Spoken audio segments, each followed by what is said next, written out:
Yo, what's going on, everybody? It's Brian here. How's everyone doing today? I hope you're all doing well. Me, I'm kind of sad. So I wanted to make this little video talking about Bob Elmore, memorializing him. I found out the other day that Bob Elmore passed away. It was on July 5th when I found out, this past Saturday. And I wanted to make this video as respectful and as good as I possibly can in honor of him because he was such a nice person and such a great man and a good soul. Um, so, if you don't know who Bob Elmore was a stunt man who started out doing local television back in the early 70s and then ended up stunt doubling in over 300 TV shows and over 85 movies. He made stunts his career.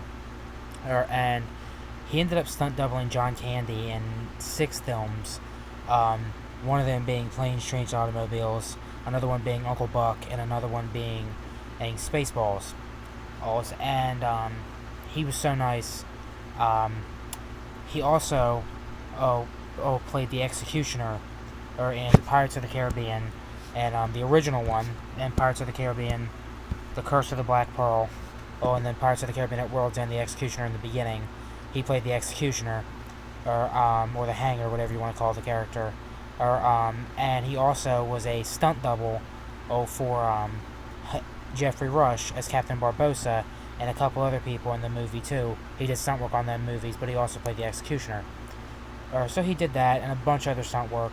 But what he was most famously known for was playing Leatherface, Ace in Texas Chainsaw Massacre 2.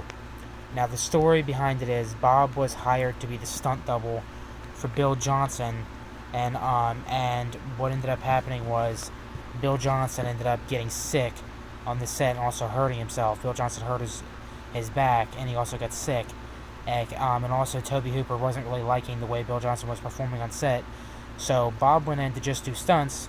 Well, then Bob ended up doing more than 95% of the movie, about 97% of the movie. Tom Morga did a brief scene too, but yeah, Bob ended up doing more than 95% of the acting and then 99% of the stunts, besides the one scene that Tom Morga did, and which who's to say that's even a stunt, because it was just a veering with a saw. And he was just a legend. I actually had the privilege of meeting Bob Elmore, the privilege and pleasure and honor of meeting him.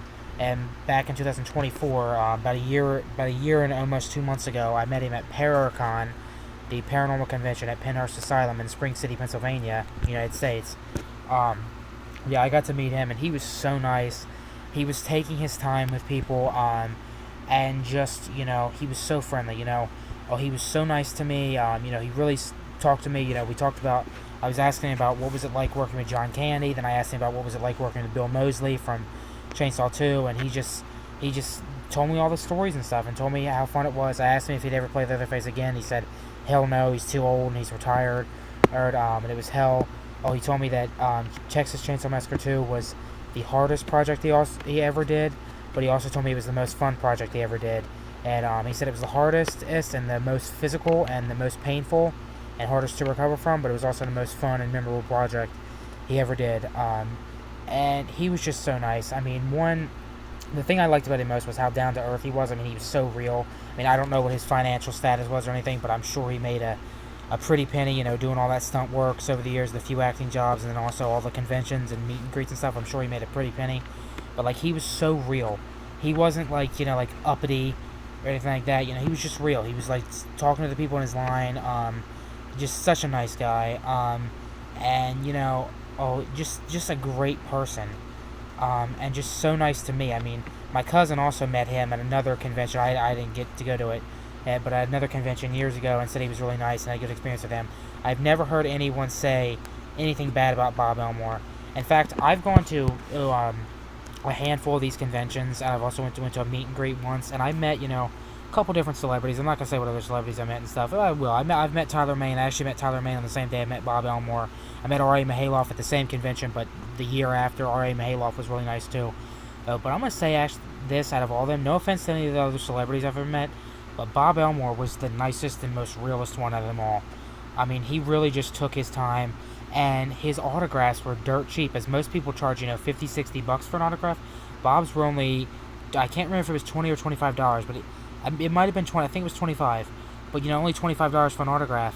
And I actually got 2 things signed, and he didn't charge me for both. He could have very well said, "Listen, you gotta pay me 25 for each." No, he didn't charge me for both. I got a Chainsaw 2 logo of Dennis Hopper and him, Bob Elmore chainsaw fighting. Said the Texas Chainsaw Massacre 2, and then I got a picture of him and Johnny Depp when he's hanging. This picture right here when he's the executioner.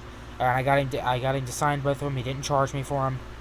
And then the thing that was so cool that he did for me that I really loved and really respected, it was he let me do a little. It was less than 5 minutes, but a little interview with him at the convention, and he didn't charge me. He could have said, "All right, sure, I'll do an interview, but you're gonna give me $60 or something, $100, or you're gonna pay me the 25."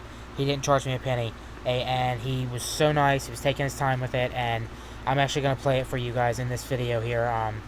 But yeah, just such a nice guy. Bob Elmore, you're in my thoughts, man. God rest your soul, man. Rest in peace, man. So before I end this video, I'm gonna just play the little interview. It's on my other channel if you want to go check it out. I'll put the link in the description, but I'm gonna play it on here as well. I'll put the link in the description. I'll also post it on my community page. So yeah, so here this is. There's my Tony Todd video. Dang, another legend lost. All right, everyone. Here it is. This is Brian here. I'm here with Bob Elmore.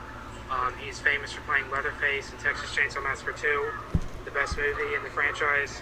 But he also played in Pirates of the Caribbean, Curse of the Black Pearl, and at World's End.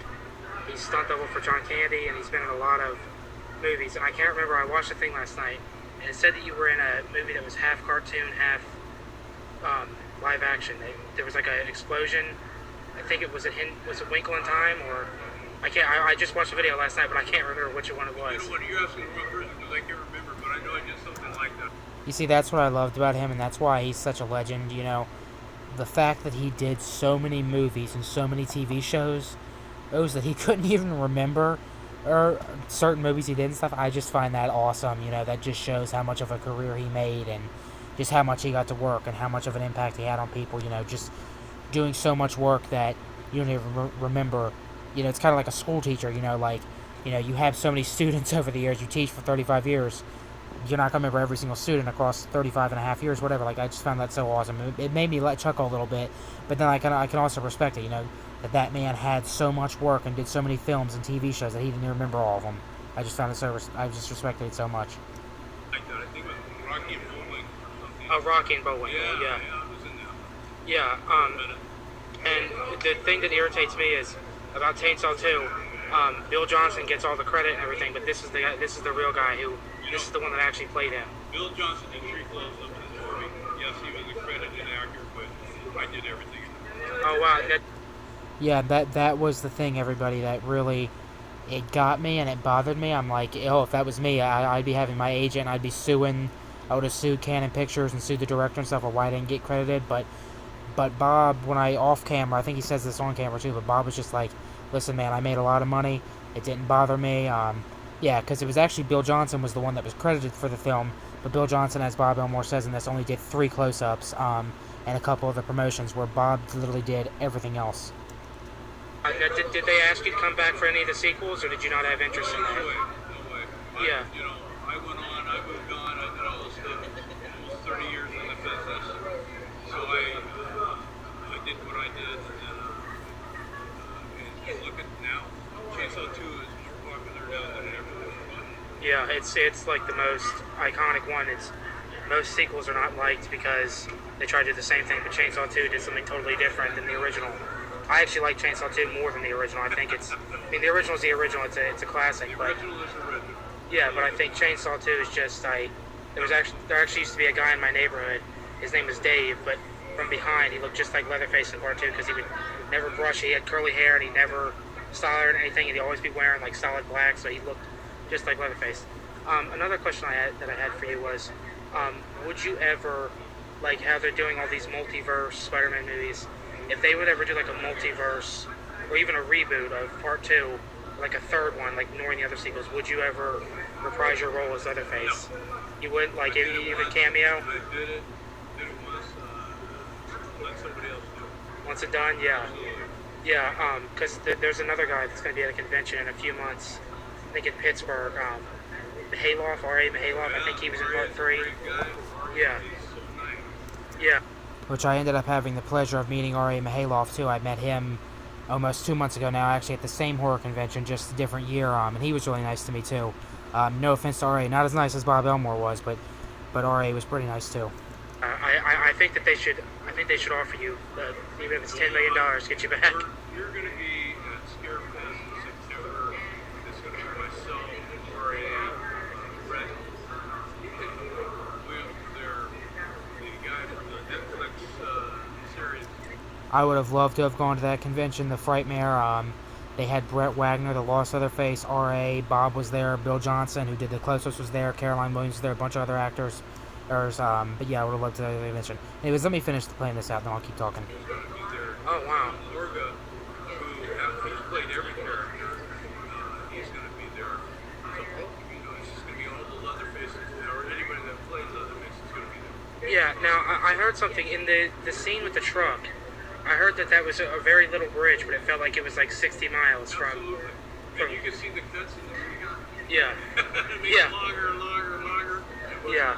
Oh, wow, it's good. Now, were you on the bridge scene, or was that... Yeah, oh, wow, yeah, because I think there's like one very scary part in that movie, like when Leatherface jumps out of the closet, but then, like, it's just so funny when he gets at the thing, he's like going crazy. Like, I think that movie, it balances itself out. It doesn't lean too much into the comedy, but then it also doesn't lean too much into the gore. Like, it's not trying to win an Oscar, that's what I like about it, but it's like, it's a... It's so different. Yeah, it's a classic movie. And you were also in Spaceballs. You did a stunt double in Spaceballs. I doubled John in Spaceballs. He's a bug, the lonely, hilarious, nothing but trouble. Oh, wow, yeah. I think it's 6 movies for him. Yeah, it's crazy that he's been dead, I think, over 30 years now. Yeah, so were you did you do the punch scene in Uncle Buck then? Yeah. Like any physical? Oh, wow. I set that up myself when that was going on. And you see the sequence of flying over the camera. I set that one up where I ran a ramp, turned myself in midair, crashing into. Oh, wow, that's awesome. Yeah, that's just great. Hey, all right, thank you so much. I appreciate it so much. Thank you. Yeah, everyone, that was my interview with Bob Elmore. What a legend he was. To Bob's family and friends and close people to him, I'm so sorry for your loss. You're in my thoughts and prayers, and I'll keep praying for you to get through this morning fastly and easily. And God, please welcome Bob Elmore into your kingdom. Thank you guys so much for watching this video. To Bob Elmore, if you're listening, man, please rest in peace, man. Thank you for being so nice to me. I truly appreciate you, man. Thank you for being a legend and entertaining us over the years, and God rest your soul. God bless your soul, man, and rest in peace. Ace. Alright, everyone, thank you so much for watching this video. Please go and say a little prayer for Bob Elmore's friends and family, and to the fellow horror fans, sorry for your loss as well, for losing this legend. Once again, Bob, you were a great person and a great soul. If you're out there listening, rest in peace, man. Alright, everyone, thank you so much for watching. Stay safe.